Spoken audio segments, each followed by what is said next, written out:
with the hope I can repay you for all you sacrificed for me. Baby, won't you wait for me? Oh, baby, won't you wait for me?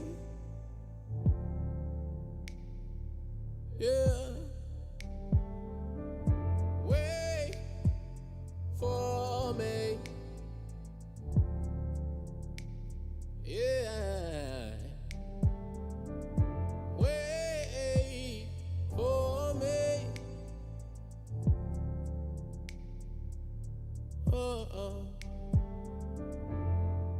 I think it's about time that I spoke to you. It's not that I don't want to spend time with you, but if I do not do what I have to do, we'll be madly in love, but we'll have no food, baby, baby. You don't agree, you say you should be my priority. I say you are, but that don't mean that the world has to stop spinning, baby. This ain't a dream, you've got to come to terms with reality. It's not always ideal, but your joy's determined by how you see things, baby. Yeah, so how do you see things, baby? Are we the real thing, baby? Are we gonna give in, baby? I need a balance, I need to deliver a balance. Doing my kind of hours and keeping you happy is really the challenge. I promise I'll do it right, promise I'm trying my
All right, do we have our people in the house this morning?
us the name.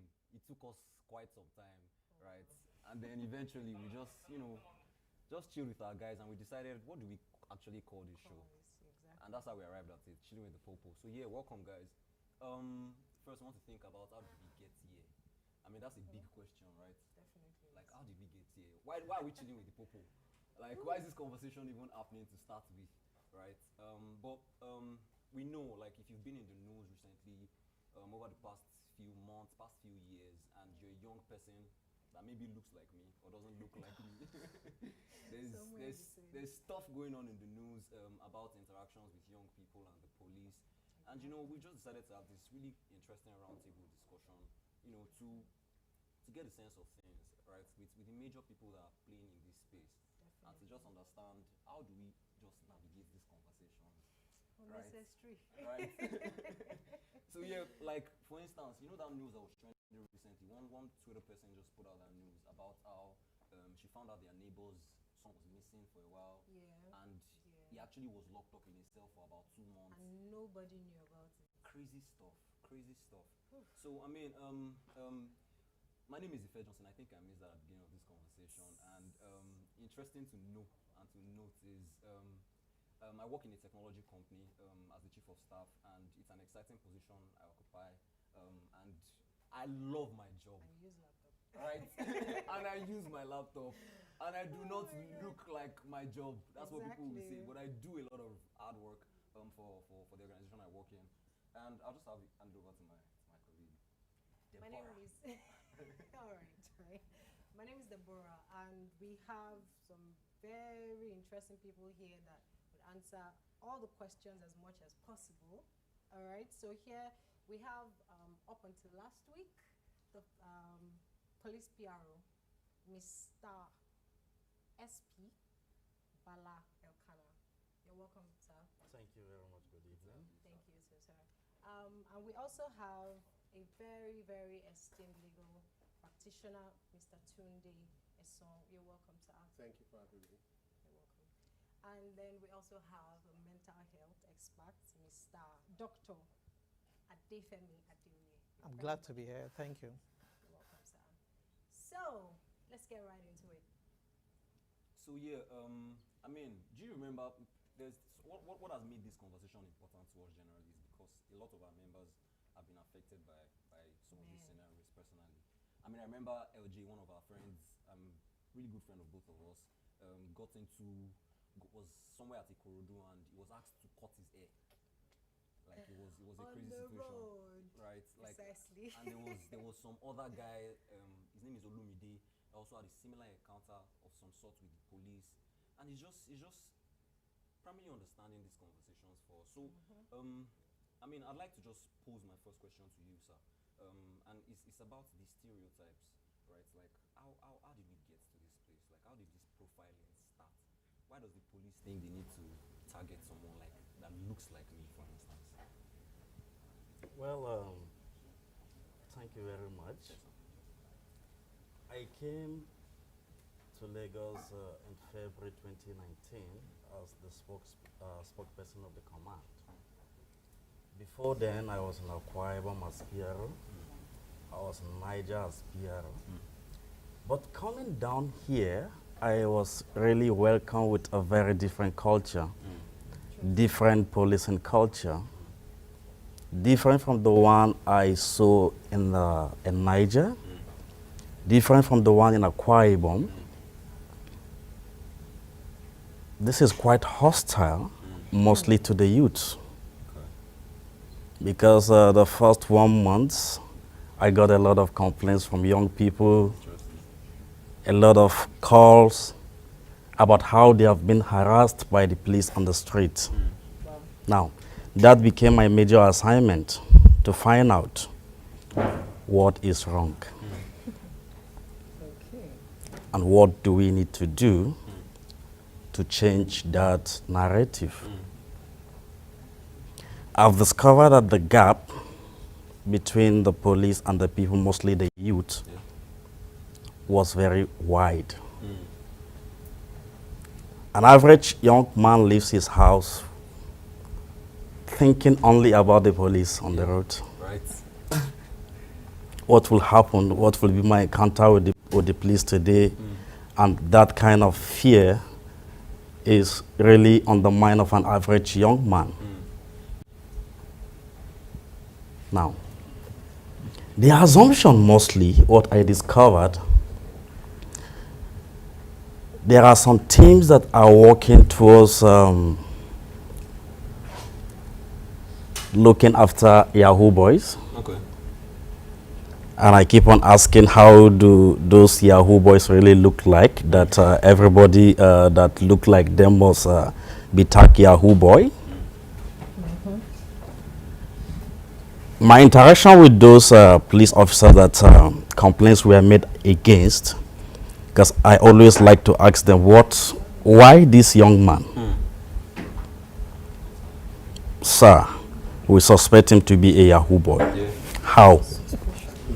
How? He's carrying dreadlock. He has tattoo. Yeah. He is dressed in certain way. Sometimes they look at the big car and they feel that which work is this young man doing. Exactly. So probably he's into fraudster. He's a fraudster. Then the next thing I keep on asking also, so anyone that looks this way must be a Yahoo boy. Say no. Once we sample, you will see that it's correct. Interesting. Interesting. Now, it took a lot of effort to change that thinking. It may be true that some of the arrests they have made in the past, some of those guys have certain look. But that does not mean that everyone who chooses to dress in a particular way fall within that category. And believe you me, most of the assumption turned out to be false. Now, the next thing I discovered there is, if the focus is on Yahoo boys, how many Yahoo boys have they sent to prison? So I discovered that there's another motive. The motive is to extort money. Right. The motive is to steal from these young people. Yes. If not, what is the business do you have with the phone? And when searching the phone, they also want to look at how much is the balance. Then they begin to find fault so that the person will part with money. So I discovered the motive entirely is an illegal motive. So we tackled that head on by introducing a lot of programs to change the narrative. Okay. I first brought it to the notice of the management, which I was privileged to be a member, that this is a situation and we need to solve this because it has widened the negative public perception of the police. And we need to close that. And fortunate enough, that is my mandate as the police public relations officer to close that gap. First, how can young people who have such encounter reach us? That was the first challenge. I made myself available on social media, on Twitter. Yeah, I think I saw that. We roll out numbers for young people to call. Yeah. We set up a unit under my office, the Public Complaint Bureau, to investigate mainly complaints against police. To look at those complaints as they come, address them holistically, and I supervise personally. I gave out my personal lines. And I think that was the major trouble first, because I'm not sure for the past 2 years I've enjoyed uninterrupted sleep for 1 hour. Interesting. I think last night was the first I had enough sleep because I commenced my annual leave. That's why I'm not in uniform today. Oh, okay. So I kept the phone off and decided to rest. But people still call the lines because they're already used to me. I picked those calls personally, addressed the issue, and over time, a lot of young people now understand that we can seek redress, we can call somebody and something will be done. Now, with the number of arrests we were able to make in that unit, we sent a very strong signal also to the police officers on the street that you will be punished if you are caught doing this. And they are very much aware that the young people were empowered, because that was my mission first, to empower the young people to fight for their rights, to understand that they can seek redress. They cannot just be silenced when they are molested or harassed by any police officer on the street. So that helped.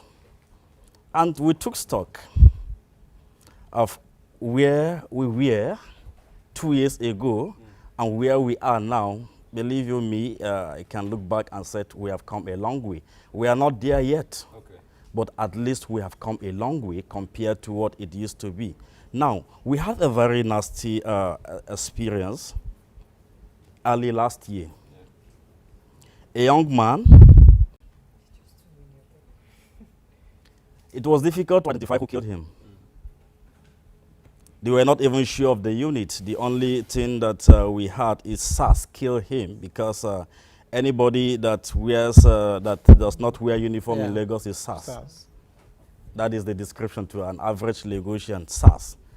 So we begin to trace from SARS, and we couldn't find anybody from SARS that fit into that particular description. But with little videos that were done by some eyewitnesses, that we sat in the office analyzing those videos, and we were able to see an inscription on the jacket, anti-cultism.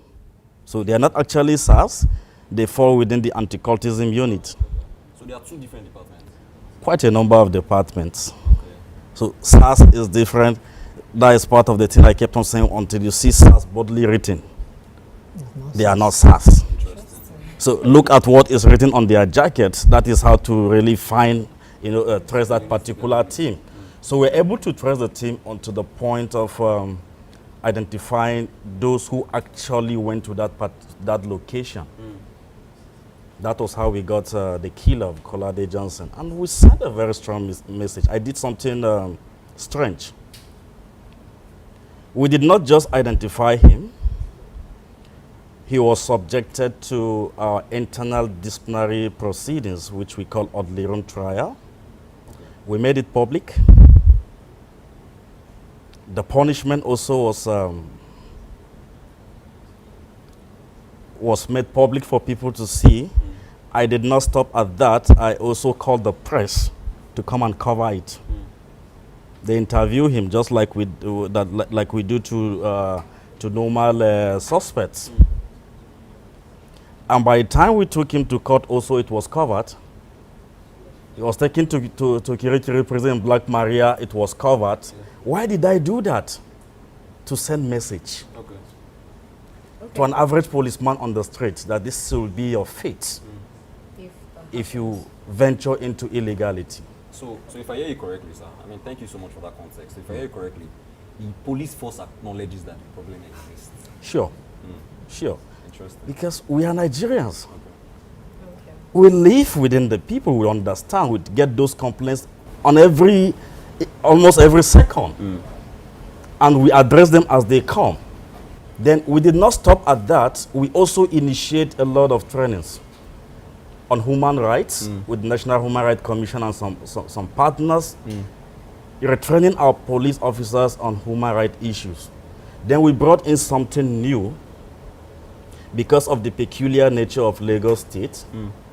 Lagos on its own is quite tense. Yeah, to an extent. You can't compare with a quiet place like Abuja. Yeah. Someone leaving home in the morning, he's already rushing to get to work and he's stuck in traffic. And the next thing, he has managed to maneuver out of traffic, then police stop him. Just imagine his reaction. Sometimes he vents his anger on the police. Yeah, true. And the police officers also are part of the same problem he's passing through. It takes a lot of courage for a police officer not to also react negatively. So we now brought in emotional intelligence training for them to help them balance their emotion, to help them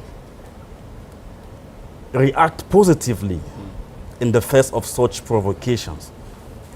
And believe you me, the number of extrajudicial killings, what some people call accidental discharge, reduced drastically from last year to now.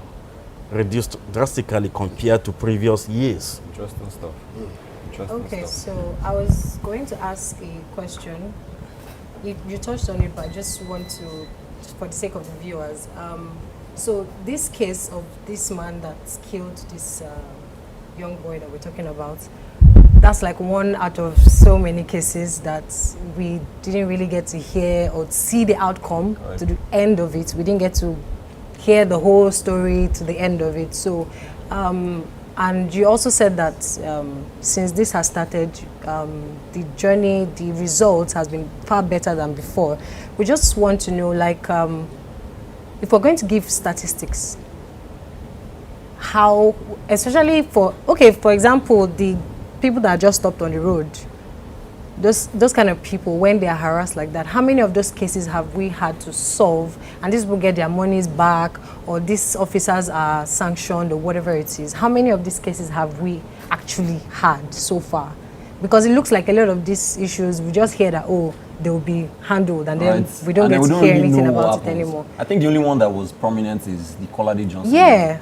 And after that, But we still hear that people are dying from police. Another question that just came in now is that what do we do in a situation where police opens up fire in the midst of youths, and then when they're asked, they say it was just a misfire or something? What is the sanction for something like that? Well, you have seen from the first example I gave of Colade Johnson, you heard a lot about it because I publicized it. Okay. The mistake we do in the past is not publicizing what we do. Okay. It's a big mistake, and people assume that nothing is happening. And I keep on telling people that if nothing is happening, the situation will have been worse than this. Because you have having a population of over 300,000 people. Yeah. And if there is no level of checks on their behaviors, then if you release the 300,000 people to go out without checks, believe you me, nobody will leave his house that day. So it means there are control mechanisms put in place. And part of it is what we did to the killer of Colade Johnson, not just arresting him, dismissing him from service, and prosecuting him. Okay. We do that. Then another punishment apart from dismissal and prosecution is reduction in rank. Interesting. Okay. So I'm sure Now, that's sort of... The police officer left home in the morning as an inspector of police, for instance. Yeah. And everybody in the neighborhood, the family, everybody is aware that he's an inspector. And he arrived office as an inspector, sergeants greeting him, everybody saluting him. Yeah. And suddenly he's reduced in rank. Okay. He returns home. Yeah. He will be thinking of how to return home first with that uniform. What explanation is he going to give? Then another aspect of it is the junior that used to salute him. Sometimes will say, "Come, go and get me this." Now becomes his senior suddenly. So imagine if that junior is not too happy with the way he has treated him, then he will frustrate him the more and say, "Hey, you come." And what he's used to doing to his junior, now they are doing that to him. So that alone leaves him with a kind of trauma. Yeah. You know, that serves as a deterrent to others who are taking that line. There are quite a number of punishments that we give them depending on the level of their culpability that will deter them from doing that, and also deter others.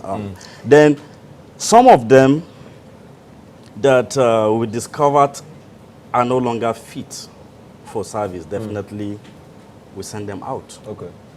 Okay. In Then- the face of this situation. Yes, because at the point of entry, part of the check is physical and mental health Wellness. check, Yeah. and it is done repeatedly. By the time that you are no longer physically fit, you are no longer mentally fit Yeah. for service in the MPF, the officer will be made to face the police medical board. Once they put up their report that is no longer fit for service, he will be retired at that moment and given his entitlement to go, so that he cannot be pose danger to himself and to and also other people. others. Because if he's not fit, the gun in his hand is not Yeah. it's not safe for him and for others too. Thank you so much, sir. I mean, I think what has been done at the beginning of this conversation is just like actually chilling with the popo, Absolutely. which is like starting this conversation directly Yeah. with him and just like getting into the heat of it. And I think we generally appreciate the feedback, and of course we appreciate the fact that the police recognizes these problems and then is making conscious efforts.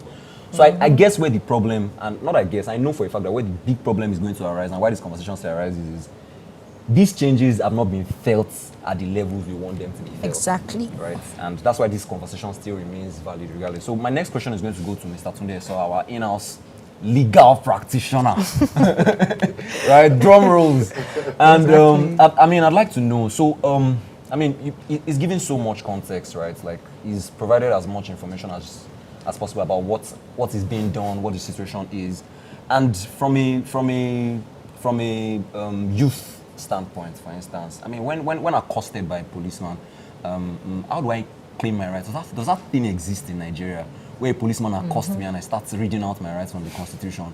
How do I manage such a situation or even initiate such a situation? So the first thing you ask yourself is, do you even know your rights? To start with, To start actually. with, do you know what your rights are? Do I? You know, because you need to know your rights for you to enforce your right. Yeah. But what I took from what he has said, and what I've always known, is that police officers are public officers. They are actually your servants. They are there to protect you. Oops. I think what has happened to a lot of young people is that they have deified the police. They see them as gods. No, they are subject to authority. They are men under authority. They can't do what they like. See, there are mechanisms for resolving the infringement to your rights. He has said it. There are loads of bodies. Even if you don't know what to do, if you take a pen and you write to the CP, that matter will be treated. But what I've seen with a lot of young people is that, oh, it is the police. There's nothing we can do. There's just so much that you can do. I'm not asking you to go there and be rude. No. But to know that every time your right is infringed upon, you can pick up your pen. You can take a petition to the appropriate quarters, and it's going to list a bit of them for us today. And believe me, this will be investigated. I'm not defending the police. This is what I've done for over 20 years. Interesting. Okay. You will see police officers beg and say, Oga, please, die the matter. I am telling you, until you guys get to that point, when you know that you have your rights, and that the police themselves, they probably have the highest concentration of lawyers in the country as an organization. Okay. So they know what your rights are. The thing is, are you guys willing to enforce those rights? Do you know what those rights are? Now, we have a law in Nigeria called the Constitution. Constitution of the Federal Republic of Nigeria. Now, you have thousands of other laws. But the truth about it is that any law that is inconsistent with the Constitution will be declared null and void to the extent of the inconsistency. So the Constitution is saying, I have a chapter 4. There's a chapter 4 in the Constitution. It is titled Fundamental Rights. You know, it's your section 33 to your section 46. And it has listed so many rights. Your right to life. Your right to privacy. Your right to freedom of expression. Your right to personal liberty. So many rights. They are there. You guys need to familiarize yourself with those rights. Because when you familiarize yourself with those rights, when those rights are about to be infringed upon, you can look at the police and say, Oga, what you're doing is not right. So let's give a real life scenario. You're driving in your car with your dread. You're supposed to be, what's that your role again? Chief assistant? Chief of staff. Chief of staff. You know, but here you are. Yeah. you fit into a profile. Yeah. Right or wrong, you fit into a profile. Yeah. So you're flagged down. You know, if we explain better, there's a lot of psychoanalysis and psychological warfare going on. So you are stopped. Is your first reaction that of, okay, why you did stop me? What about a simple good morning, sir, to the police officer? 9 out of 10 times is older than you are. True. 9 out of 10 is older than you are. Seriously. What about good morning, officer? Roll down your glass, stop and say good morning, officer. Believe me, they're able to make a decision there and then whether they want to proceed or they don't want to proceed. But even if they say, okay, can I see, the first thing won't be, can I see your phone? It's going to relate to your vehicle papers. Can I see your papers? Your papers are complete. Yeah. Your license is complete. Your vehicle papers are complete. It begins to send a message to the police officer that this guy may have been wrongly profiled. He wants you to park and come out of the car, park and come out of the car. Confidently. Now, if he says to you, I want to search you. Now, it's a very thin line. Because when you look at the Police Act, he has the right, really, to search you. Yeah. If he reasonably believes that, you know, you've committed a crime or you're in the process of committing a crime, he has a right to frisk you. You know, so he says, can I check your phone? At that point, it's gone beyond a certain boundary. Okay. He can only search your phone with a warrant. Guys. No, but that's the truth. I hope you guys he are can, He hearing. can search your phone, but he needs a warrant to search your phone. So if you say, Okay. okay, sir, can I see your warrant, sir? And he says he wants to go ahead and search the phone, give him the phone. Go ahead, because the truth about it is that you don't really get into physical altercation with a man with a gun. Right. Give him the phone. But let him know that you know that he has no right to search that phone. He wants to search it, let him go. But you know for a fact that there's nothing in that phone that is incriminating. That's very important as well. True. So he goes ahead to search the phone. What's he going to do? He asks you for money? Whatever he wants to do, always remember that there's a back end to all of this. Keep yourself alive in that circumstance. Keep yourself alive in that. Be firm, but keep yourself alive. That's by obeying. You know, see, even when he's breaking the law, let him know that, okay, I know for a fact you are not meant to do this. But you want to search your phone, go ahead. But you have no right without a warrant to search. But you want to search it, go ahead and search your phone. So it goes through your phone and all of that. And what's the next thing? It's asking you for money. Sir, I don't have money. What's it going to do? It's not going to shoot you. 9 out of 10 times, it's not going to shoot you. So he wants to drive you around the whole of Lagos. I mean, they put you in that their combi bus. Yeah. They drive you from Agoda to K2. Let him do the driving. You know, let him do the driving. What is the worst possible scenario? He puts you in a cell. These are possible scenarios. But they're not, sorry to say this, I'm not a young person. Yeah. But it may not be as common as we think they are. So he drives you around. What is that worst possible scenario? You are locked up. He's there. When they say there are bodies within the police that you can petition, you can write petitions to, it is not a lie. I guess what has happened is that you guys, you're not aware of this. You think that if you go there, nobody will listen to you. True. You have responsible officers in the police. I'm not holding brief for them. We get into a lot of forth and back and all of that. But are there places where you can make complaints to? Yeah. To say, Mr. XYZ has done XYZ to me. Yeah. Believe me, these matters will be treated. And you know what happens? By the time you are confident, by the time he knows that you know what your rights are, he begins to say to himself, do I need this? Do I need this? Let's even assume that you're not confident. You're scared. Let's even assume that he forces you to transfer that money to his account, or he extorts you 10 naira, 20 naira, 15 naira, whatever sum, 10,000 naira. Do you have the guts to go back to the office of the Commissioner of Police or whatever complaint bureau that they have and lodge a formal complaint? Believe me, it will be investigated. I'm a lawyer. I know that daily police officers are killed. You know, they're sentenced to death for killing. I know they're demoted, like he said, oddly room trial. These are realities. They're actually happening. These things happen. Wow. But what we are outside that, oh, these things don't happen, these things don't, but these things really do happen. Okay. But what price are you guys willing to pay? What price are you willing to pay to correct the anomalies in your system? Because every time you turn away and you say, oh, they've taken 2,000 naira from me, I'm just going to leave it to God. You're not helping the system. No, you are not helping the system. Okay. Okay. You're not helping the system. See, stay alive. First. In your encounter with the police, stay alive. Whatever you need to do to stay alive, stay alive. But once you leave that vicinity, Should seek redress. seek redress. And you don't even need a lawyer for a start. Take your pen. Even if you don't have his, because you have their names sewn into there. Always.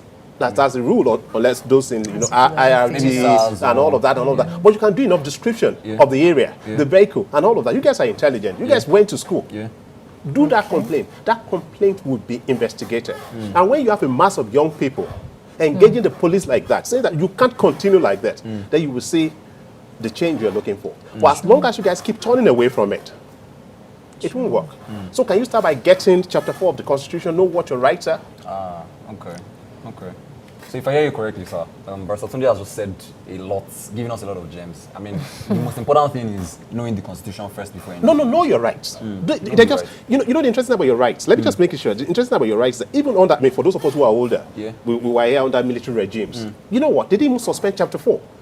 When they were suspending other provisions of the Constitution, your fundamental rights were retained. They are always retained. Your right to life, your right to the dignity of your human person, your right to personal liberty, your right to freedom of movement, your right to freedom of expression, and so on and so forth. Those things are always, they're always retained. They're constant. Are you guys willing to enforce it? Stay alive, but enforce it, and you will see the changes you're looking for. Thank you so much. Okay, so I want to ask a question, but then I'll still direct a question to him.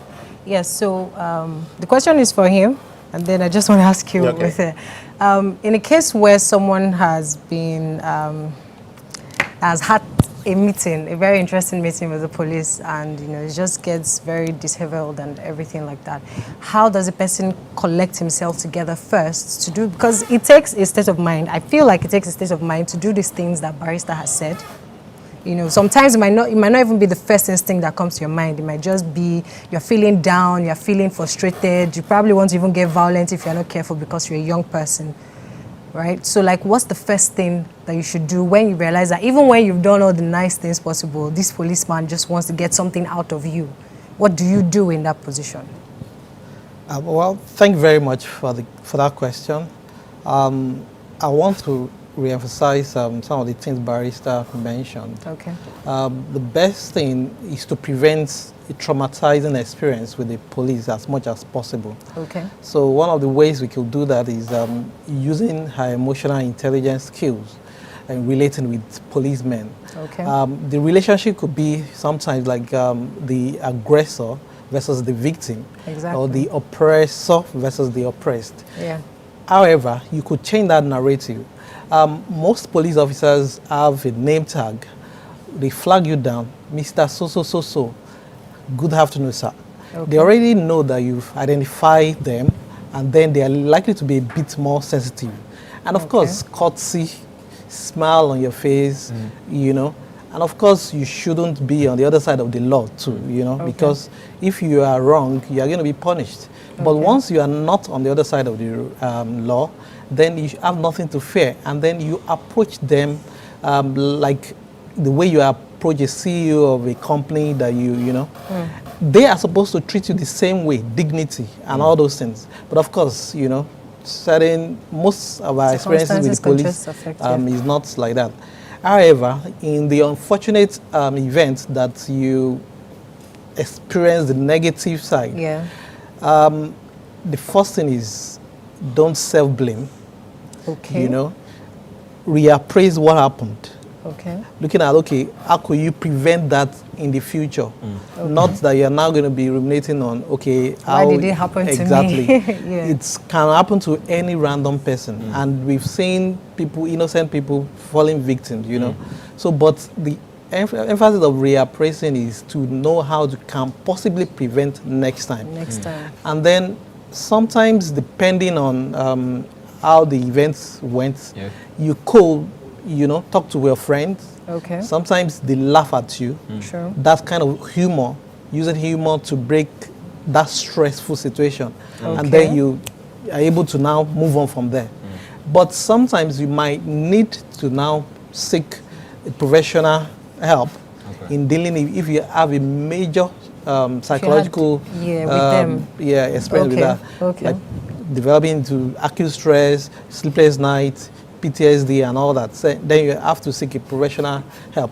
One of the ways is also by filing for redress. Don't just keep quiet.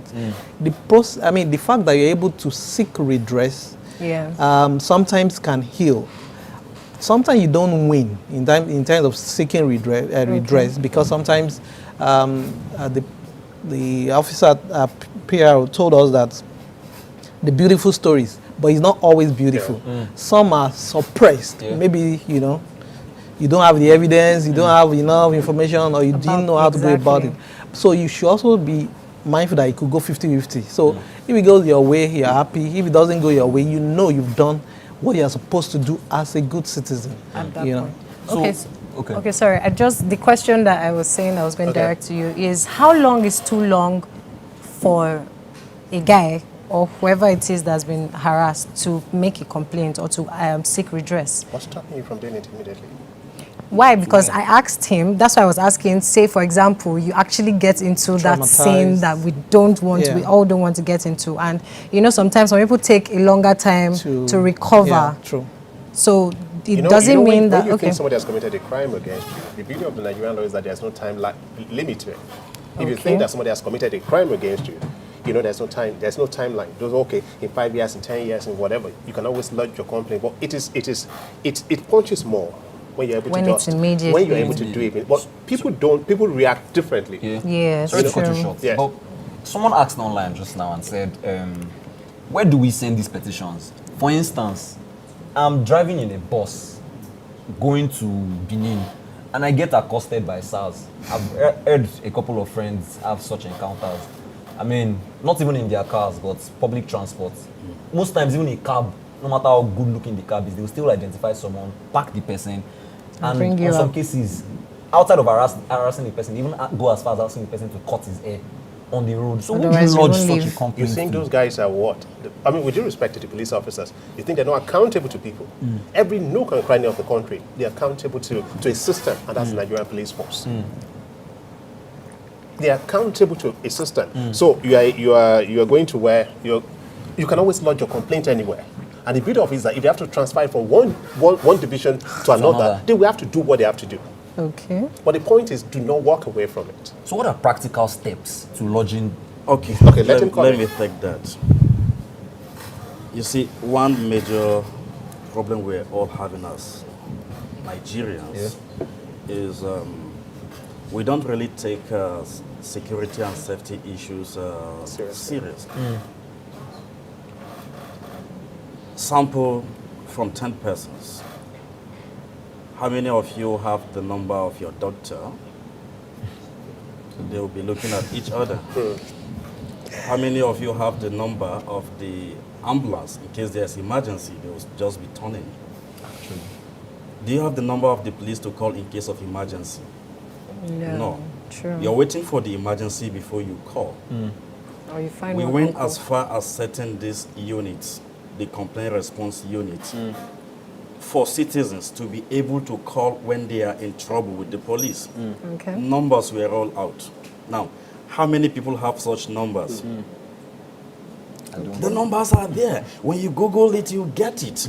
But how many people really care to have the number? Because that is your first point of call. Okay. I remember a case just last week. This lady and her friend were driving and they were stopped by the police and taken to a particular location because they didn't really take them into the station. They kept them on the street. After negotiating that they should bring 150,000 before they set him free, the lady was allowed to go and withdraw the money. She actually did the withdrawal. Then something within her said, let her talk to a friend. She called someone and he said, why not call the PRO? She said, I don't have his number. He said, check the number, it's online. And he also sent her the number. It's online. Guys, check online. Now, she called. I now told her to remain where she is, not to return to them. I linked up with the area commander. He was just about 5 minutes drive away from where they were. From that point. He drove down himself to meet her. Now she called them that I'm coming with the money. Unknown to them, the area Somebody commander was is with driving them. with her. That was how we got them instantly. You see, the importance of making that complaint immediately. The golden hour is key to us. Okay. The golden hour is key. All the evidence are bound at that moment. They have not disappeared, they are there. Very easy to get them and prosecute them. By the time you allow everything to finish, you now, how can you describe the person well? I don't know. I didn't even look at him. I didn't do this. Because sometimes it's There's just fear. There's Fear a just particular covers case up. we kept on bringing different teams. They will lose, no, not this one, not this one, not this one. But she was saying something interesting about fear. Yeah, sometimes fear just masks everything up. You just don't get to pick the details you want to pick. That's why I was asking you the question I asked. Because with the fear that, first of all, there's already the mindset that we have as youths that police are just one very unreliable sector in this country and one of the major problems we have in this country. And I'm really glad that we're here to discuss this. So there's already that notion. And then, so I just drive past or something and I say police, instant fear. Not even fear. Sometimes it's Instant just, fear. I have a friend. He attends the Starhub too. Once he knows there's a police checkpoint Around anywhere, there, there's you know him, already I'm not going to say fear. his name. But if he gets the feeling that there's a police man anywhere around, if he can't stay in this room. Knowing that That's trauma. Is that bad? Yeah. You see that is the irony of it. I discovered that some of those police officers on the wrong side of history work also with the psyche of the people. First, Fear. he wants to put it under that fear. For instance, he understands for sure that an average Nigerian don't want to be delayed for a second. Yeah, true. And he's traveling to a particular destination, Okay. and he keeps on delaying him. And the man don't want to stay there. The next thing he's negotiating for his freedom so that he can proceed with his journey. That's another He is one. doing that deliberately. Now, I have had such experience too. Driving down, I will never introduce myself as a police officer. Park, I park. Your particulars, I bring them out. I show you. Every question I have answer for it. And I'm still smiling. Right. Where are you coming from? From my house. Where are you going to? To my friend's house. Okay. We keep on doing the drama front and back. Yeah. Organity for the boys. Right. Yeah, exactly. Because there is nothing again that they can find from me. Okay. There is nothing again. So I allow them. I will never create the impression that I'm in a hurry. Because traveling, I know that I'll have delays. So I program myself That the police that being stopped. I may have some traffic gridlock. I may have police checkpoint. I may have maybe accident on the road and the road is blocked. A lot of things. So I'm prepared. Now, one thing also I tell the union guys, for instance, they stop you, a police officer stop and said, you must pay something, and you're off the car. The next man off the car, off the car, off the car, off the car, and traffic is not flowing. Believe you me, before you turn, they have left the point. Or they have cleared all of you because they are aware that trouble will come. They will be arrested. True. They will be arrested because they are very much conscious of the fact that what they are doing is illegal. And they are aware that if they are arrested, there's going to be trouble for them. So they don't want that trouble to come. First, we must be courageous. Believe you me, that is the obstacle towards changing this. I agree. At a point, it seems it's only the police authority that is working towards ending this. But the truth is, it takes a holistic approach to end impunity.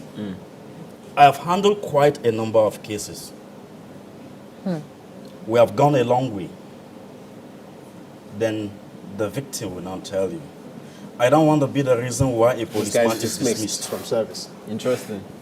I am not interested in this case. At a point where the one forcing that the case must go on, they will tell you, I don't want it. All I wanted is my money and you gave me my money back. I'm going. I don't want this case. And Is that fair? there is a presumption also of innocence under the law. He who asserts must prove.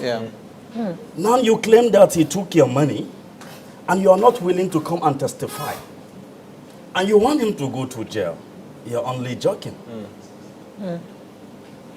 So in quite a number of such cases, People don't follow through. people don't follow through.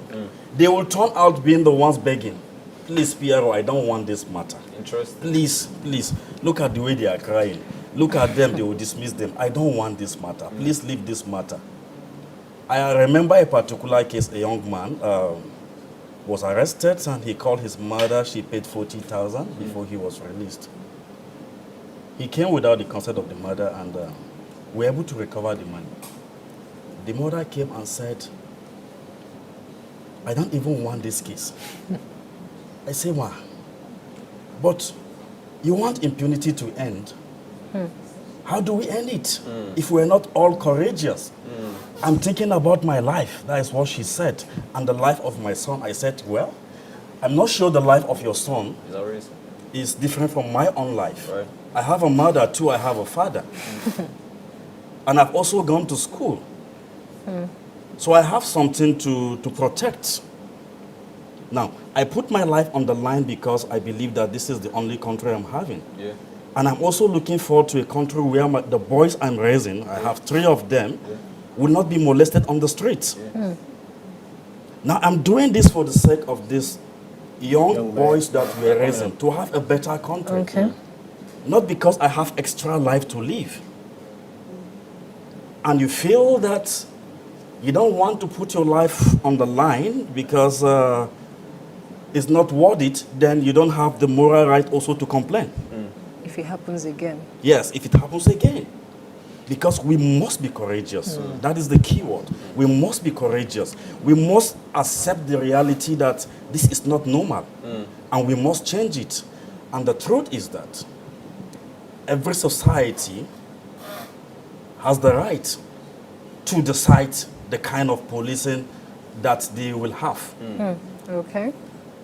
If you want a police system that will not extort money from you, that will not take bribe from you, it is your choice. Believe me, I'll give you an example here in Nigeria. When I was here in Akwa Ibom, there is this community called Abak. Go and check it out. I still have friends there, I communicate with them. Now, the youth in that community mobilized themselves and agreed that we're going to support the police in whatever way to keep us safe. But no member of this community will be harassed. No member of this community will be extorted. And they agreed on that. If you are locked up in the police station, don't pay anything. Put a call across, we will come up. So we have lawyers in that particular partnership and quite a number of guys who are working closely together and said, this is what we want. Once there's a new DPO, they will go and welcome him. Okay. You're welcome to our back. We will support you, but we have one condition. No policeman takes money from us. Extortion.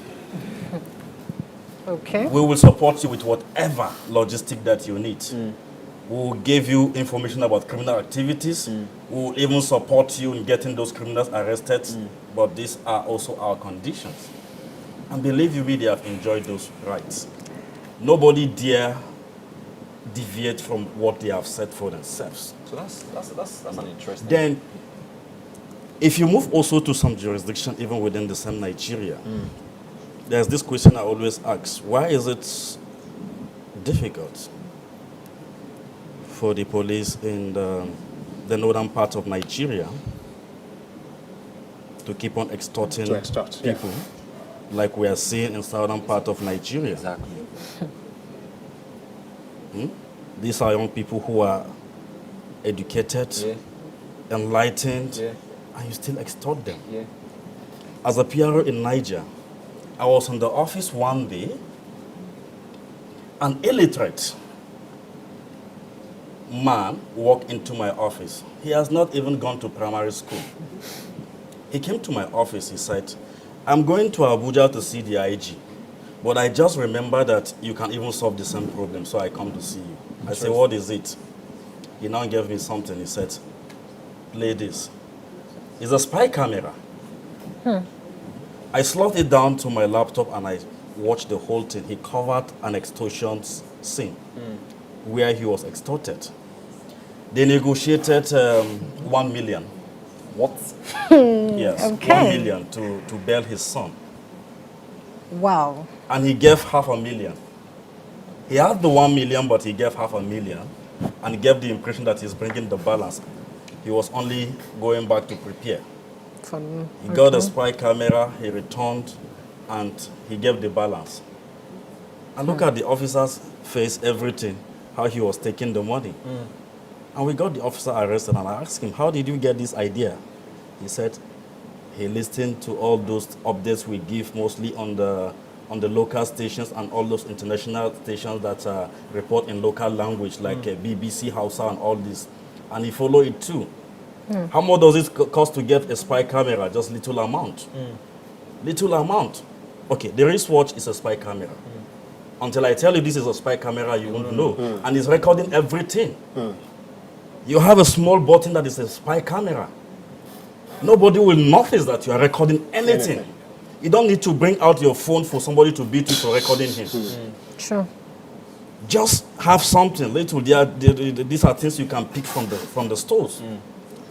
Use them. And you get enough evidence that will be used in prosecuting the person. And if those young guys are aware that they are being monitored, believe you me, they'll be more careful also. Sure. You know. So now those guys out there know that they can report to somebody and get justice. And they will not give up on that until they get redress on that matter. But here you have some of our guys here will only talk, and they are not willing to take it up again. It's not to come out confrontational and fighting. No, get your evidence intact. You know, only weak people use physical energy to resolve problems, to resolve issues. Strong guys don't use physical energy. You just get your facts straight and approach the right channel. Thank you so much, sir. So my next question is to you, sir. And maybe as some sort of breaker, have you guys noticed generally that the RRS is... I've never had an encounter with them. I don't know. They seem to be doing better, like, way better than everyone. I remember somebody just brought it up in the online comment section and just mentioned that they've never had an issue with the RRS. As a matter of fact, I remember someone tell me specifically that she had a problem with her car on 3rd Mainland Bridge, and the RRS helped her with it, and she offered to give the person money, and the person rejected it. Then I've also heard like similar encounters. So I just wanted to like just throw that open generally. Like, is there? I mean, you're the mental health expert in here. Is there something creating such a new unit and enforcing some type of rules does, or is from a behavioral change perspective, especially? Well, what I'll say is when you're giving some people responsibility and it's well defined, they know that their target is not the youth on the streets. They are supposed to respond to emergencies. So they are probably not likely to start stopping people and searching and all that. However, people like SARS, sometimes their role is very broad. The other team mentioned by anti-cultism, you know, they could just say, okay, random youths, you know, label in stereotypes, and then want to start checking things out. So I think if roles are well defined, and then the officers would not have the excuse of saying, okay, we suspected that he might be a Yahoo guy, he's a fraudster or any other thing, or they are checking for vehicle particulars, which are not their responsibility per se. So I think it's about definition of responsibility. Maybe we know better. However, I just want to quickly say that it shouldn't be just the victim that should have the responsibility of reporting. In the community, you see someone being harassed, he might not be able to have the consciousness of the mind to start recording or getting evidence. It might be so confused at that stage. Someone else, you know, driving, why just... Now observe the situation. Exactly. So use your own camera from the distance, pick up evidence. And a lot of cases have been reported that way, that someone who was not even involved just put it on the social media and then is investigated and all that. So we should all be responsible in creating the change at the level of their homes, at the level of school, at the of course, the church is doing their contributing their responsibility in this way. So we should all look at this as a problem that we need to tackle and jointly face it, not just the victim alone. I mean, thank you for that. So I'm just going to like drop something else. I give the example of my friend that is like, I think maybe he's PTSD, maybe he needs to be diagnosed officially. But what I know for a fact is, it's not just people like him. When I'm going to Okpebi, for instance, I have my papers complete. I have my ID. But there is still a checkpoint I would avoid deliberately. And it's a longer route. So even if it was an emergency, I would still avoid that route. Because I know that... Where did that fear come from? So it's not fair per se, it's just I know they will waste my time. And I'm not just interested. So you just confirm what he just said. That until you are ready to confront the system will remain the system. Until you are ready to waste that time in court, then this will continue. Are you guys ready to confront the system? Because the truth about it is that you get the kind of police system that you deserve.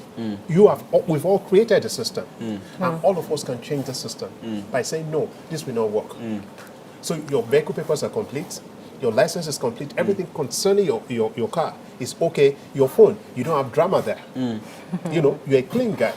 So why are you not taking where you should take? Because a police officer will stop.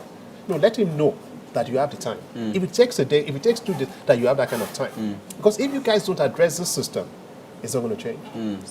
So like I said, you need to get out the image of this oppressive police system out of your mind. Believe me, they don't want to be reported. They don't want this matter taken up with higher ups. They don't want the officers to know. Because if you go higher, the CPs, the GCP, the SPs, and all of that, they are all educated. They went to the same school that we went to. Right. They want a police system that they can be proud of. Right. And they will do everything to flush the bad eggs out of that system. You may not believe it, but take up that harassment, take up that abuse, report. You know the interesting thing? As you are with your dreadlock, if you go to Ikeja and you say you want to see the CP, nobody will tell you not to see the CP. I'm telling you. You drive into that CP's office and say, you know what, I want to see the CP. The question is, what do you want to see the CP for? Somebody will interview you if it's something that they want to refer to some other officer, but nobody will stop you from seeing your CP. He is your commissioner of police. That's what he is. And like he said, can you take the pains today? I mean, all these things are online. What is the number of commissioner of police? To every DPO in this Lagos, their numbers are online, and those numbers work. Interesting. Guys, the numbers work. No, those numbers work. But do you even have the numbers? Like you said, if you have an emergency, who can you call? Yeah. Who can you call? Okay. This is. I'm learning a lot more than I even thought. And I bargained for. This is really interesting. Okay, so based on popular demand and questions coming from our online audience, we have a very, very interesting one where police get to put in maybe drugs or something into the bodies of these guys or their pockets, or they are being harassed for something else, or they tell them to plead guilty to something that they didn't do. Yeah. What do we do in cases like that, Barrister Tunde, please? Okay, so how do you sorry, but I'm just saying, how do you like there are scenarios where evidence someone stops you on the road at night or daytime, puts you in a bus and just drives. Most times, usually these SARS or anti-cultism units. Yeah. More often than not, they will tell the victim that there's a story of drugs, or that they've seen drugs on you. And by the time you hear that news, like, so I'm wondering where it came from. Where it came from. So your fear now is, if I get to the police station, I'll probably already be beaten, and they will actually find something in my pocket, because that's what has happened in a couple of these scenarios where they plant these things on people and then force a narrative on them and expect that those people would pay them in that same transport. You know, it boils down to what we're saying. If the scenario you've painted is true, what is the worst possible scenario? That you are in a court of law? I'm asking you. Well, there's that. Yeah? There's no, that, let's stretch it to the very end. Okay. So you get to the police station. Yeah. You're given a piece of paper and biro to do what? They will now dictate what will write to you. Yes. No, we're painting the worst possible scenario. Yeah. All right? So if anybody's going to take your statement, there's a manner to taking it. Yeah. So this person who is dictating to you, that has already breached the manner of taking such statement. Yeah. Okay. So you are in a court of law, all right? You are granted bail and all of that and all of that. You think the police officer who is looking for that 15 naira, 100 naira, 1,000 naira will go to that extent? But let's assume it happens. Okay. So you're in a court of law, and that's why you have lawyers. Most of the time, when you're trying to plant all of this funny evidence, they don't add up. They won't add up. There will be the gap. There will be the lacuna. It won't add up. But then, if this is the price that 1, 2, 3 persons have to pay for us to get to where we're going to, so be it. But you know what? You guys have what we don't have. You have the social media. Okay. You have what we didn't have in our own time. You have the social media. So here you are. What's your name again? Femi Johnson. Ife Johnson. Ife Johnson. So if you have people who can vouch for you, you'll be arrested at Ogudu police station, for instance, and all of that and all of that. Your guys can go online. They can tag the Inspector General of Police, tag the Commissioner of Police, tag everybody, and begin to make the same noise. And you know what? Those higher horse will call for that file. You guys have what we don't have. You think they don't monitor the social media space? They do. It will confirm it. Okay. So let your friends, let Deborah, right? Yes, sir. Let them begin to tag. Tag the IGP, tag everybody taggable.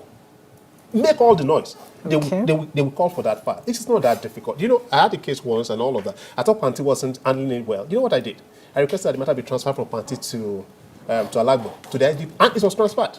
I lodged the complaint against the IPO. I don't like the way you're treating my case. I think you're compromised. You know what they did? Because they don't have anything to hide. I'm not holding brief for the police, but you guys need to be out there. This scenario will only be changed by you guys. And like you said, I'm raising kids. I don't know if you're raising kids yet. I don't want them to inherit this mess, but you guys will do it for us, please. Okay, sir. Thank you so much. SP Bala. Ooh. Okay. Just one question. How do these young guys on the road deal with illiterate policemen? Because Well, it I don't seems know to what be. you mean by illiterate. Okay, so Because the minimum entry requirement is SSC for the constable on the street. Okay. That is the reality. So I don't know whether we still have so illiterate policemen to speak on to the street this, I mean, or not. there are times I've, You know, but that is the assumption from because an average. maybe due to from conversations. From an average young Nigerian moving out, Yes. he's thinking that the police service is dominated by illiterates. I remember someone once tweeted that the PRO is an illiterate. That's you. That is me. Okay. The person is referring to me because the person disagreed with the comment I made. Now, that forced me to go through the profile of the person, and I discovered that the person is just in 300 level. You know? wow. And I look at myself again, asking myself, with 4 master's degree, my first degree, first class, and I'm still called an illiterate by someone who is in 300 Just because level. they don't Simply agree. because I am a police officer. Yeah. That is the thinking of the person. Yeah. But that is Wow. not true. Like he rightly said, we have even among professionals, police has one of the highest number of lawyers in you guys Nigeria, do. organization with large number of lawyers. I'm also a lawyer. Yes, Then we also have doctors. We have all manner of qualification you can think, professionals you can think in the police service. Okay. Is dominated by well-read people. Okay. Well-read people, even among the lower cadre. Cadre, we have 120,000 graduates among them. At the lower cadre, the entry qualification is SSC, but some will keep their first degree first because they want to join, and they will still come and join. They have higher qualification, but they will keep it and join. Not that they are not, you see, we just have to accept this, that this is our country. all right. Okay. This is our police force. All right. Yes. We must portray it in the positive. It is a challenge, an issue I had with some of my friends, mostly in the Nollywood, and I'm glad we have all changed. They have all upgraded now. Okay. When they want to show the police in Nigeria, they show the police as illiterate, they show the police as dirty, they show the police as the worst in the Sure. world. If Americans want to show police in their films, They're well dressed. they will show their police as the best. But America is not having the best police force in the world. They It's actually not do not. US. True. It's not. But their films, all of us grew up to believe that American police is the best because of what we watch on TV. We must start doing the same thing for ourselves. What do we say about our country? What do we say about our institutions? What do we say about ourselves? Because the more you are portraying your country negatively is yourself. When you say Nigerians are thief, then invariably you are telling the world that you are also a thief. Somebody once made a statement that they should dismiss all this set of police officers and recruit new ones. I replied the person, I said, where are we going to get the new ones from? Is it from heaven or from where? From the same Nigeria? Yeah. I say, believe you me. What we have out there is what we are feeding the system with. Right. We are not manufacturing people. We are picking them from the society. The only thing we do is to train them. But that does not change the fact that he is who he is as a human being. So if you tag an SSC holder and illiterate, then go back and fix the education system. And make him sound. Because I cannot give him more than the SSC he comes with. I can only give him basic policing training. So there are a lot of things we need to look at generally to make it work. You don't just pick one system or one unit and blame it. Look at who is feeding this. From where are we getting them? We just finished one process of interview, bringing in constable. I asked that question. I asked a young man question. You're from Badagry. Why do you want to join the police? He said, Oga, I want to be posted back to Badagry. That roadblock on Badagry, I want to work there. They actually said that. I said, what do you want to do there? I said, Oga, there's work there. They are making money there. So I want to go and make money. He told you. Wow. Yes. That is the mindset he's coming with. That is what Like he's he was thinking of. upfront about it. Then you have people who will go and start forging their age, trying to reduce it, panel beat one thing or the other because they want to fit into a particular employment. Then what do you expect from such people? So we have to look at the system generally. We have to look at every aspect of our lives, our family lives. What kind of people are we raising? What kind of young men are we also raising at home? Okay. What kind of things are we teaching them? What are they teaching them in schools? What are those things that we value as a people? What do we really want to see in this country?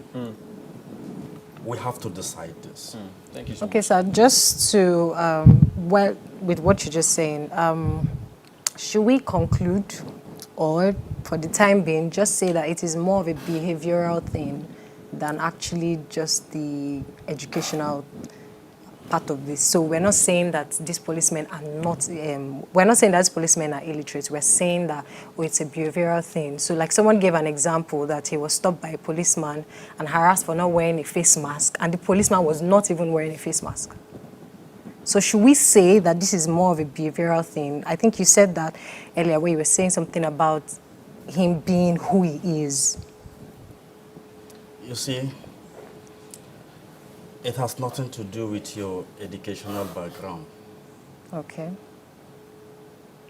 That woman in the village that has not gone to school and behaving well, raising her kids in a very decent way, is not doing that because she has gone to a formal school. Is doing that because there are things she values, Okay. there are things that she feels are right, True. and she's doing the right thing. Okay. Even if you have PhD and you choose not to do the right thing, then you are worse than an illiterate who has not even gone to any classroom and is behaving well. So it's not the issue of education, it's the issue of the attitude of the person. Of the person. The Okay. behavior of the person. The value the person places on human's life. Okay. The value the person places on treating people rightly. When you come from a background even among ourselves, you sit down, you look at where you are coming from. There are times I sit down and ask, is this man really a human being, treating this person this way? Sure. I have a particular case. The man put in 31 years in service as an inspector of police. And he harassed a 20-year-old boy. I now asked him, do you have kids? And he said, yes. How old is the first one? He said, 22. What of the second one? He said, 20. I said, how old is this guy? He said, the boy said he's 20. I said, where is your kid? Will you love your kid to be treated the same way that you did to this young man? He kept quiet. I said, answer me. He said, no. I said, put yourself in the shoe of that person. Tell yourself, if it is my kid, you heard me saying repeatedly, I'm thinking of the kids I'm Your raising. kids are your reason, yeah. Think about your own kids. If it were my kids, will I love him to be treated this way? Yeah. And that will define the way you treat people. It's a universal law. Do unto others what you wish them to do to you. Yeah. Thank you so much. So, I mean, this has been like a super insightful conversation. Very, very. We're about winding all of it down, but I'd like to just pose one question to you, and two questions, in fact, but rolled into one. And it's about harassment. In the face of harassment, after facing the harassment, how does someone deal with that situation? I mean, practical steps, and what role does friends and family, like what roles do they play in helping to deal with this harassment? Because, for instance, like I'd mentioned, we have a couple of friends that have faced this situation. This kind of thing. And to be honest, humor has helped out a lot. But I know for a fact that humor doesn't solve the situation. The fear is still there. Yeah, like, so how do we help these guys, like, heal? And address the issue too. All right, so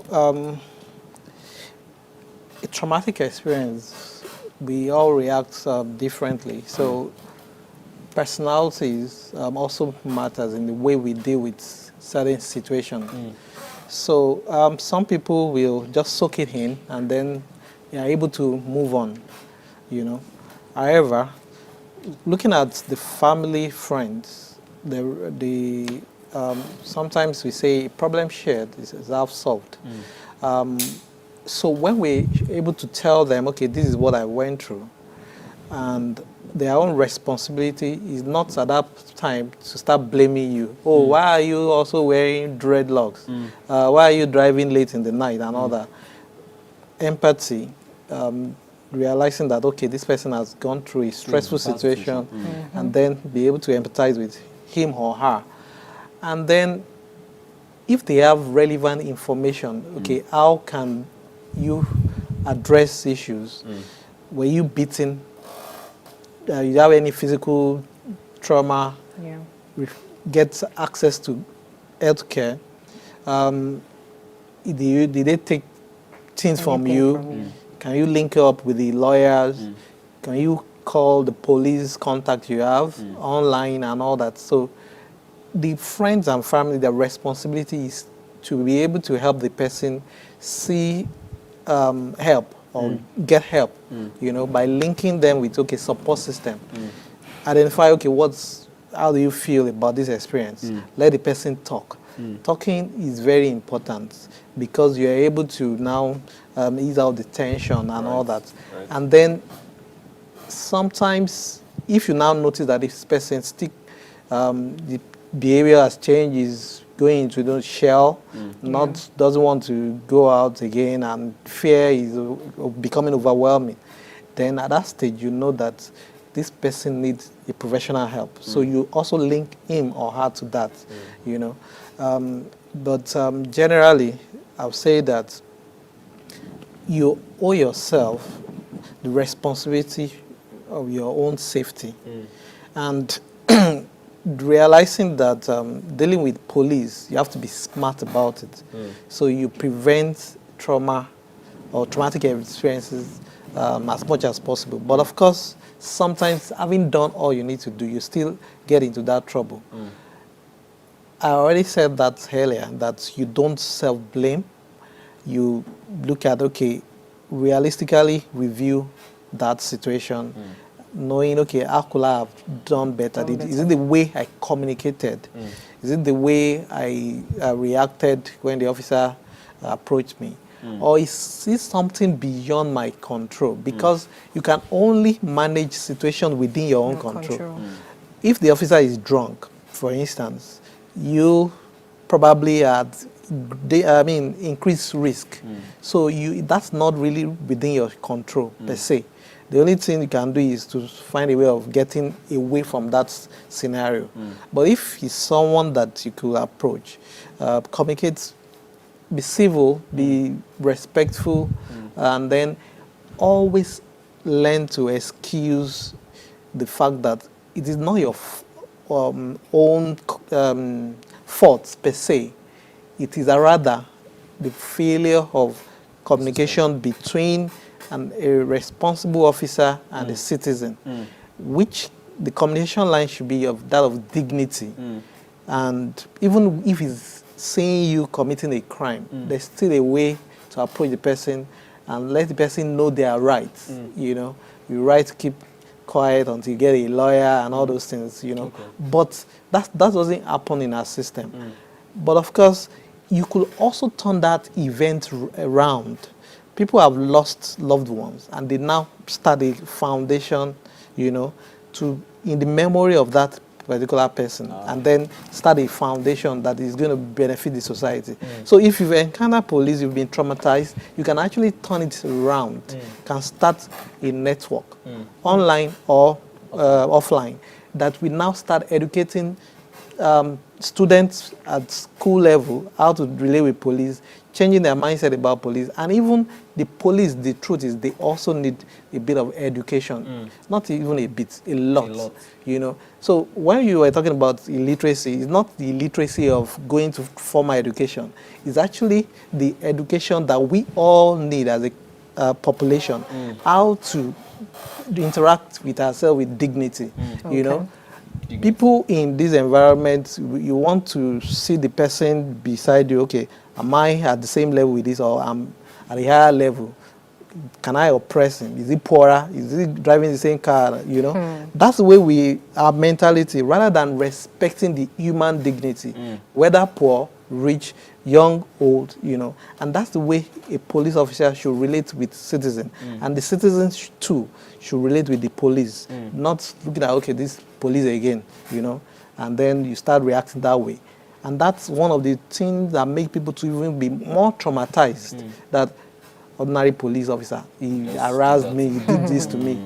But failing to know that, okay, what was my own responsibility in not de-escalating or escalating this situation, you know. So generally, that your friend that you described, that you will see police here, you will want to go. Yeah. So that person actually needs to sit down with a psychologist, you know, to live through this, whatever might have caused that. And then we'll be able to identify, okay, what exactly is your fear about the police?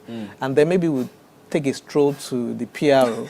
There are so many fantastic police officers that can actually change the reality, the mindset of that individual by taking a, you know. So we'll pay you a visit, So I'd like to just like pose one question to you. That would seem like a sort of takeaway as well. So it's about the system, right?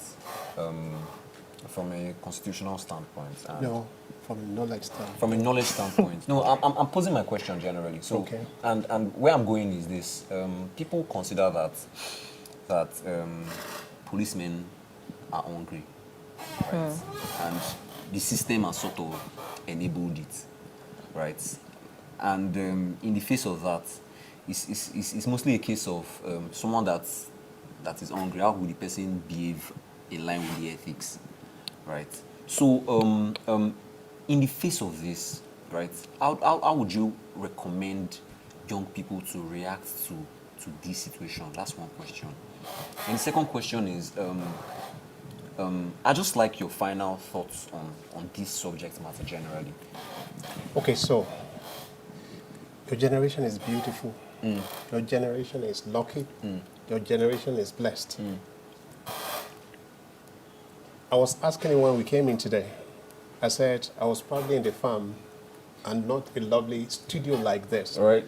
I mean, I'm not sure many of the only people who had dada were dadas. You know, when I was growing up, the people who had dreads were either celeb people or people who were born with the dreads. Yeah. Well, here you guys, you are here with your social media, with your technology, with all of that. At the age of 20, you can be a multimillionaire. Right. Young bagging it, young getting it, and here you are with your formatic or whatever car you use, and there's a police officer on the road. Conflict. Conflict already. So he's looking at you. You're 20, you're 25. It's probably 40. His salary is probably 30,000, 40,000, 50,000 naira per month. Well, here you are with just 1 gig. You have 1 million, 2 million, 3 million, 4 million. So he flags you down. And your attitude is, who is this? He can read that. But imagine that young boy with his dread saying, good morning, sir. It de-escalates stuff big time. You guys need to realize that. The police officers that be multimillionaires, they will come. That time will come, but the time is not now. True. You guys are blessed. And again, the scenario out there is that because they don't understand, a lot of them don't understand, especially at the lower level, they don't understand that laptop is not synonymous with Yahoo. Right. No, they don't. He knows. But a lot of them don't. So once they see a young boy with dreadlock and a laptop, the stereotyping is that it's a thief. So if it's a thief, so you borrow money, let's share the money. All right? Wow. So with your dreadlock, with your laptop, with your phone, can you just, I'm just saying for a start, can you know what your rights are? Okay. Can we start from there? What are those, can you blast that? I'm sure you have your website. Yeah, for sure. Can you blast that? That you have the right to dignity of your person, you have the right to liberty of this movement and all of that. Can you let your friends, let them know, these are my rights. So I know my rights. These are my rights. Number two, like he said, you don't begin to plan for problem in the middle of the problem. Do you have numbers that you can call in the event of a problem? I'm telling you, if you go online, the number of every DPU, at least in Lagos State, and it could be nationwide, they are online.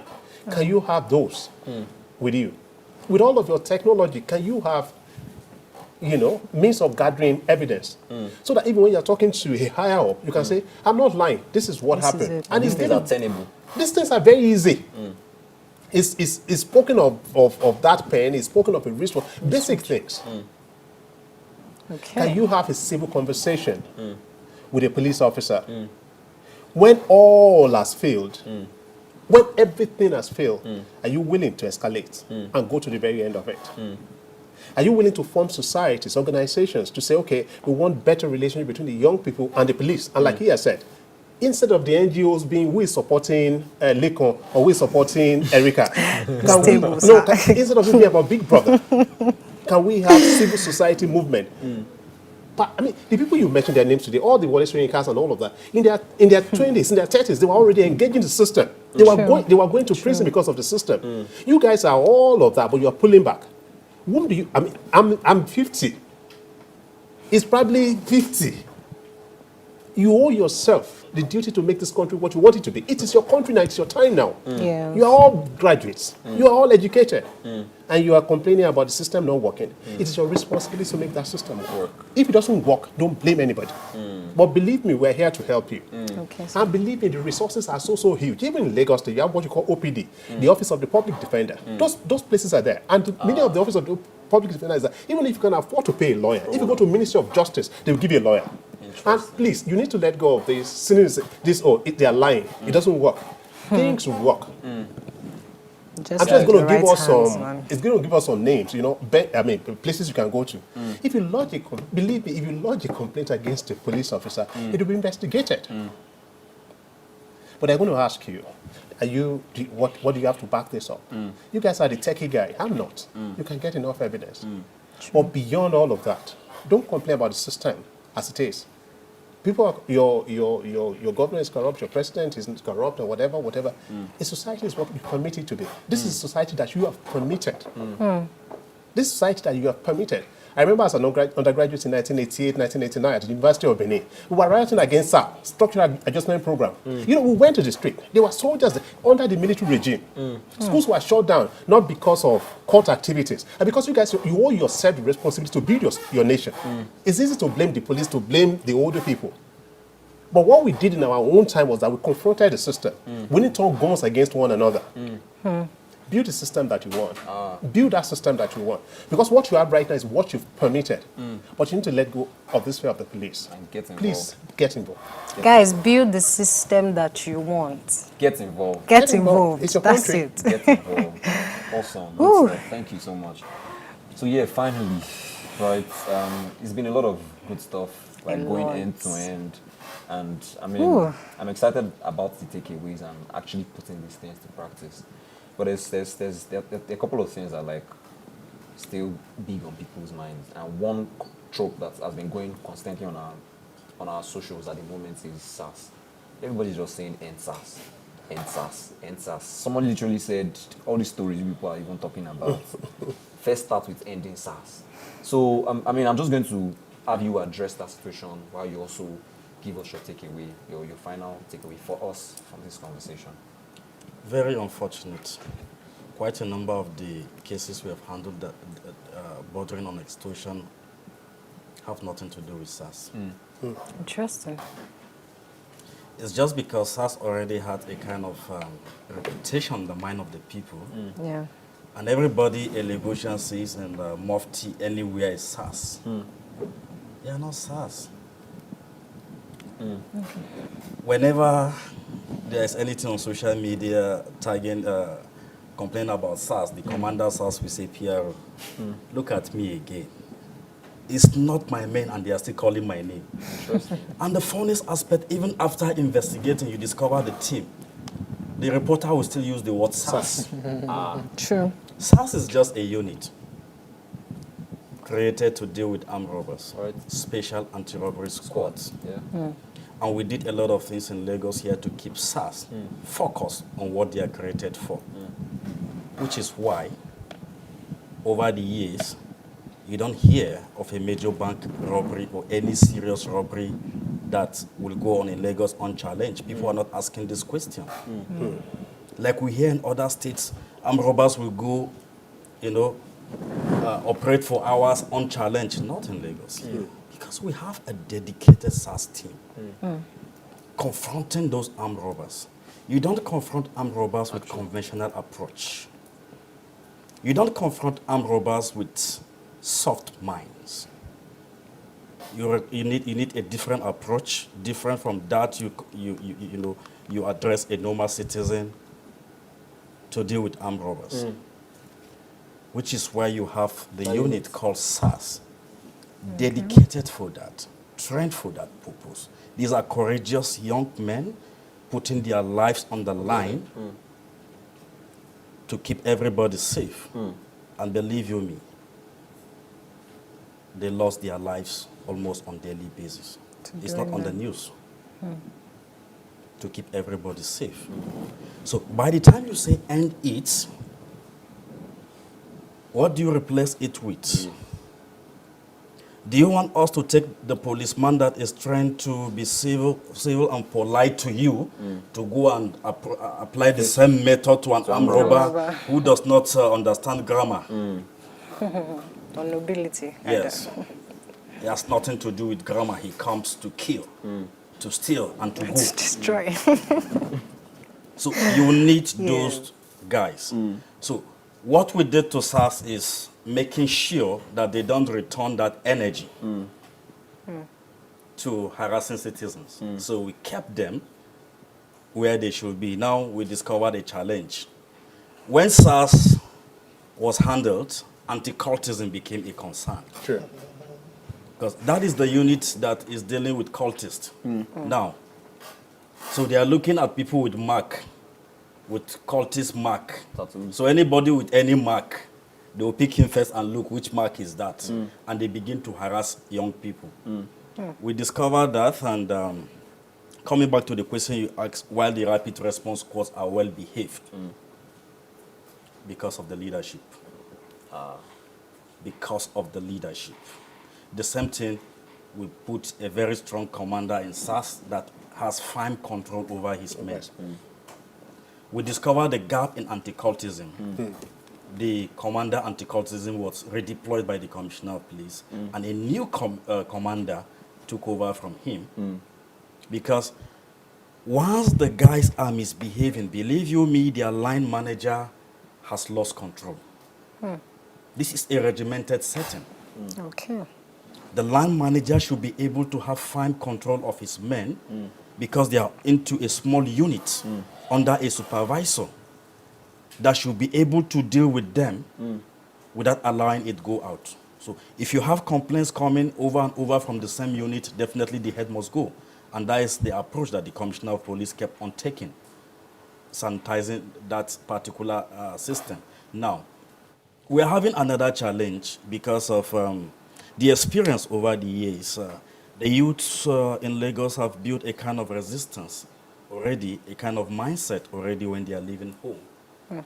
Sometimes confrontational mindset. Yeah. Once they stop me, I'm going to give it back to them. So they come prepared. Sometimes even the policeman said a word, the camera, the phone is already on camera.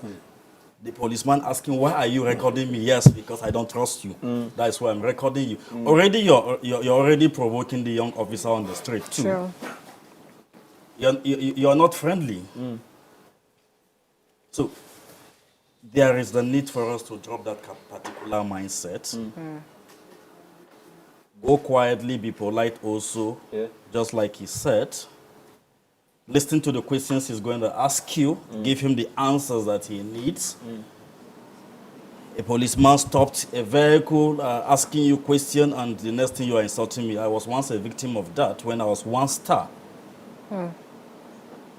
I was in church on Sunday, and my phone kept on ringing because I can't switch it off even in church because there may be emergency. I rushed out, I picked the call that I need to get back to the station because there's emergency. Some armed robbers snatched a jeep and they were escaping with the owner. They kept him hostage in the vehicle and they were escaping. Now we are asked to shut down the exit points so that they can't move out of the states. And my station happened to be one of the exit points. I rushed down there, we blocked the road quickly, and we were looking forward to that vehicle. Suddenly, a jeep that fits into that description came on a very high speed, unwilling to stop. If not for the barrier, the physical barrier, the jeep would have gone. When the guy eventually stopped, he went down and looked at the policeman and said, "Idiot, open that road." And I was standing because I was in Mufti. I was just looking at him. The policeman was already panicking, about to open the road. I said, "Hold on. That is the kind of vehicle that was described." The guy stepped down and began to intimidate everybody. "I'll make sure all of you here are dismissed. I'll call the IG. I'll call this. I'll call that." I was calm. That is my nature. No matter how troublesome you are, I won't follow you. He finished and I asked him, "Sir, may I know you?" He don't want to answer. I said, "Open the car, we need to search your car." He said, "You can't, you are too small. You need a warrant." I said, "I don't need a warrant to search your car. I don't need it. I don't even need a warrant to search you." Just fit the description. He was arguing.